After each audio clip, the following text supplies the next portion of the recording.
दोस्तों, आज की वीडियो में मैं जो रेमेडी शेयर करने वाली हूँ आप सबके साथ, इस रेमेडी को यूज़ करने के बाद सिर्फ 7 दिनों में आपके बाल लंबे, घने, काले और मजबूत बन जाएंगे। बालों का झड़ना बिल्कुल बंद हो जाएगा। इसके एक बार के इस्तेमाल से जिनके बाल सालों से नहीं बढ़ रहे, जिनकी ग्रोथ अगर रुकी हुई है, तो इस रेमेडी के एक बार के इस्तेमाल से उनकी ग्रोथ बहुत तेज़ी से होने लग जाएगी। अगर आपके बालों में बहुत ज़्यादा डैंड्रफ हैं और आपके बाल डैमेज हो गए हैं या फिर फ्रिजी हो गए हैं, तो इसके इस्तेमाल से आपको बहुत अच्छा रिजल्ट मिलेगा और आपके बालों की ग्रोथ इतनी ज़्यादा तेज़ हो जाएगी कि आपको हर 2 महीने पे अपने बाल कटवाने पड़ जाएंगे। मैं दावा करती हूँ कि इस रेमेडी को यूज़ करने के बाद आपके बालों की लगभग बहुत सारी परेशानियाँ ख़त्म हो जाएंगी और आपको 100% रिजल्ट मिलेगा। तो आपको उसके लिए करना ये है कि इस वीडियो को बिना स्किप किए हुए एंड तक देखना है और एक-एक चीज़ आपको बारीकी से समझनी है। इसे लगाने का तरीका और बनाने का तरीका भी आपको ध्यान से समझना होगा। तो चलिए इस रेमेडी को बनाना शुरू करते हैं। इसे बनाने के लिए हमें सबसे पहले चाहिए होगा लौंग, यानी कि क्लोव्स। ये हमें ले लेना है और ये हमारे बालों के लिए बहुत ज़्यादा फ़ायदेमंद होता है। तो सबसे पहले हम क्या करेंगे कि पैन में 1 गिलास भर के हम डालेंगे पानी और इसे गैस पर रख देंगे गर्म होने के लिए और एक उबाल आने तक का वेट करेंगे। और जब इसमें उबाल आने शुरू हो जाएं, उसके बाद हमें कुछ इस तरह से दिखने वाले फूल वाले लौंग डालने हैं। तो यहाँ पर देखिए फूल वाले लौंग कुछ इस तरीके से दिखते हैं। तो हमें क्या करना है कि फूल वाले लौंग ही लेने हैं और इसमें हम डाल देंगे। और लौंग की हमें बहुत ज़्यादा मात्रा नहीं चाहिए। तो यहाँ पर देखिए पानी में उबाल आ चुका है, तो हम क्या करेंगे, लगभग 1 चम्मच के करीब हम ले लेंगे लौंग और इसमें लगभग 10 से 15 या 20 लौंग होंगे और आपको क्या करना है कि इसे उबलते हुए ऐसे पानी में डाल देना है और उसके बाद एक स्पून की हेल्प से हम अच्छे से इसे मिक्स कर देंगे। दोस्तों, लौंग हमारे बालों के लिए कई तरह से फ़ायदेमंद है। ये हमारे स्कैल्प के ब्लड सर्कुलेशन को बढ़ाकर बालों के विकास को बढ़ावा देती है। साथ में अगर डैंड्रफ और खुजली की प्रॉब्लम है तो ये उन्हें भी दूर करती है, कम करती है और बालों को झड़ने से भी रोकती है। तो उसके बाद हम इसमें डालने वाले हैं रोज़मेरी लीफ और ये स्किन और हेयर के लिए होता है बहुत ही ज़्यादा पावरफुल इंग्रेडिएंट है, इसलिए हम इसका यूज़ करने वाले हैं इसमें। और यहाँ पर आप देखिए ये कुछ इस तरीके से दिखता है, आपको आसानी से मार्केट में मिल जाएगा या फिर मैं ये प्रोडक्ट टैग कर दूंगी, आप चाहें तो ऑनलाइन जाके परचेज कर सकते हैं। दोस्तों, रोज़मेरी हमारे बालों के लिए कई तरीके से फ़ायदेमंद होती है। ये हमारे बालों का झड़ना रोकती है क्योंकि रोज़मेरी ऑयल या फिर रोज़मेरी वाटर का जब हम यूज़ करते हैं तो ये हमारे हेयर फॉलिकल्स को मजबूत बनाने और हार्मोनल इम्बैलेंस को रोकने में मदद करता है, जिससे कि बालों का झड़ना कम हो जाता है।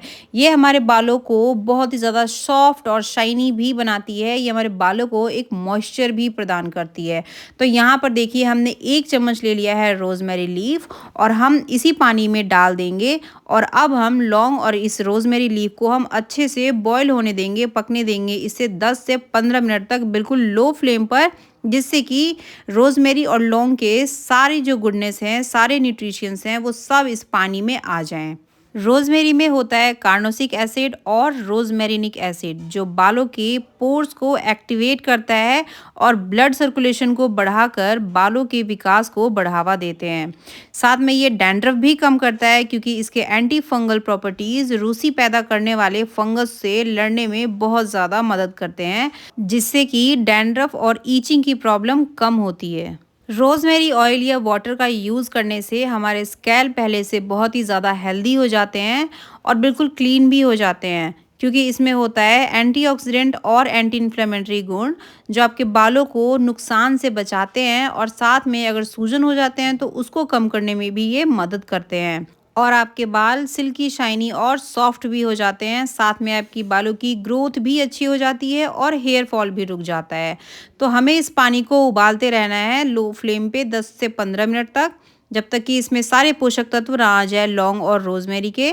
दोस्तों, ये उबल रहा है, जब तक आप ये बताइए कि क्या आपने कभी रोज़मेरी ऑयल का यूज़ किया है और आप ये मेरी वीडियो कहाँ से देख रहे हैं, ताकि हमें भी पता चल सके कि हमारी वीडियो कहाँ-कहाँ से देखी जा रही है।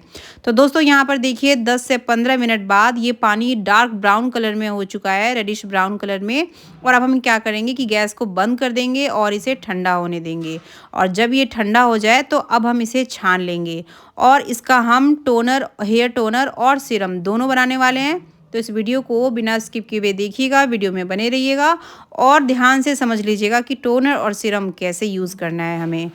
तो ये जो लौंग और रोज़मेरी वाटर है, इसे हम 2 तरीके से यूज़ करेंगे और इसे आप चाहें तो टोनर की तरह भी यूज़ कर सकते हैं और सीरम की तरह भी यूज़ कर सकते हैं।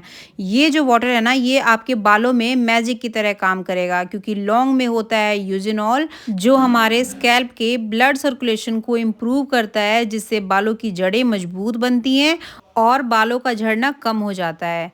तो यहाँ पर हम एक स्प्रे बोतल लेंगे और इसमें हम इस पानी को डाल देंगे। अगर आपके पास स्प्रे बोतल नहीं है तो आप कॉटन की हेल्प से भी आप अपने बालों के स्कैल्प पे जड़ों में अच्छे से लगा सकते हैं।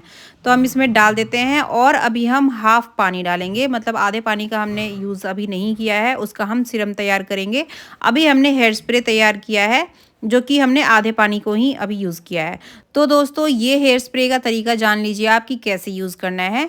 तो इसे आपको अपने बालों में ऐसे स्प्रे करते हुए अपने बालों की जड़ों में लगाना है और डेली आप इसका यूज़ कर सकते हैं। अगर आप चाहें तो एक दिन गैप करके भी इसका यूज़ कर सकते हैं, अगर डेली यूज़ करना ना चाहें तो। और इसे लगाने के बाद आपको बाल धोने की ज़रूरत नहीं है, आप लगा के ऐसे ही छोड़ सकते हैं, उससे कोई दिक्कत नहीं है। अब हम हेयर सीरम हम तैयार करने वाले हैं। तो ये जो बचा हुआ आधा पानी है, इसमें हम लेमन जूस डालेंगे, यानी नींबू का रस। अगर आप नींबू का रस आपके बालों को सूट ना करता हो तो आप इसे स्किप भी कर सकते हैं। आप बिना नींबू का रस डाले भी इसका यूज़ कर सकते हैं। इसे डालने के बाद पहले हमें अच्छे से मिक्स कर लेना है। उसके बाद अभी हम एक और चीज़ डालेंगे। वैसे नींबू के रस को हमें बहुत कम मात्रा में डालना है, लगभग 10 से 15 बूंद के करीब मैंने इसमें डाला था। तो नींबू का रस हमें डायरेक्ट अपने बालों में नहीं लगाना चाहिए, इसे किसी पानी के साथ मिक्स करके लगाना चाहिए। तो यहाँ पर अब इसमें हमें ऑयल डालना है। आप चाहें तो ऑलिव ऑयल या फिर कोकोनट ऑयल भी आप इसमें डाल सकते हैं। और ऑयल डालने के बाद आपको इसे अच्छे से मिक्स कर लेना है और इसे भी आप एक स्प्रे बोतल में डाल के इसका यूज़ कर सकते हैं। इसे भी आपको हफ्ते में आप चाहें तो 3 से 4 बार लगा सकते हैं या फिर एक दिन गैप करके आप लगा सकते हैं। और बाल धोना ना धोना यूज़ करने के बाद ये पूरी तरीके से आपके ऊपर डिपेंड करता है। अगर आप अपने बालों को ना भी धोएं इसे यूज़ करने के बाद तो भी कोई दिक्कत नहीं है। जब आपको शैम्पू आप करते हैं हफ्ते में 2 बार, तब आप कर सकते हैं। वैसे आप इसे लगा रहने दें, इससे कोई दिक्कत नहीं है। तो ये हमारा टोनर और सीरम बन के तैयार है। आपको जिस तरीके से यूज़ करना हो आप यूज़ कर सकते हैं। आप हम सब हफ्ते में 2 बार तो शैम्पू करते ही हैं, तो 3 दिन तक हम इसे कम से कम लगा रहने दे सकते हैं और फिर 3 दिन बाद शैम्पू कर सकते हैं और फिर हमें अगले भी 3 दिन ऐसे ही लगा रहने देना है और उसके बाद हम शैम्पू कर सकते हैं। और हल्के-हल्के हाथों से आपको मसाज करते हुए लगाना है इसे। और आप चाहें तो केवल टोनर या फिर सीरम, दोनों में से कोई भी आप यूज़ कर सकते हैं। ज़रूरी नहीं है कि आपको दोनों का यूज़ करना है। जो भी आपको अच्छे से सूट करे वो आप यूज़ कर लीजिए, क्योंकि ये बहुत ज़्यादा अच्छा काम करती है हमारे बालों पे। हमारे बालों की ग्रोथ को बहुत ही ज़्यादा बढ़ा देती है, बालों का झड़ना कम हो जाता है इसे यूज़ करने के बाद। किसी भी तरह का इन्फेक्शन है अगर हम हमारे बालों में स्कैल्प पे, तो वो भी ख़त्म हो जाता है, क्योंकि इसमें होते हैं एंटीऑक्सीडेंट, जो किसी भी तरह के हुए आपके हेयर डैमेज को रिपेयर करते हैं और साथ ही साथ आपके समय से पहले सफ़ेद होने वाले बालों को भी रोकते हैं और आपके बालों को काला करने में भी ये बहुत ज़्यादा हेल्पफुल है। और इसे यूज़ करने के बाद अपना फीडबैक